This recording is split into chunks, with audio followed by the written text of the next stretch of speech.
साम्राज्य न्यूज, सामान्यांचा असामान्य आवाज। सोलापूरचे ग्रामदैवत श्रीयोगी श्री सिद्धरामेश्वरांची यात्रा तसेच गड्डा यात्रा, जनावर बाजार कोरोना महामारीमुळे न भरल्यामुळे आर्थिक उलाढाल ठप्प झाली आहे। कोरोनाच्या पार्श्वभूमीवर सोलापूरचे ग्रामदैवत श्रीयोगी श्री सिद्धरामेश्वरांच्या यात्रेतील गड्डा यात्रा, जनावर बाजार भरला नाही। यात्रेत फक्त धार्मिक विधींनाच परवानगी देण्यात आली होती।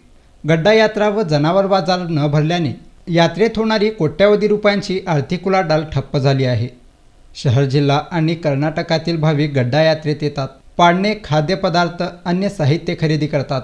मनोरंजन व साहित्याची दुकाने अशी सुमारे 200 ते 300 स्टॉल असतात।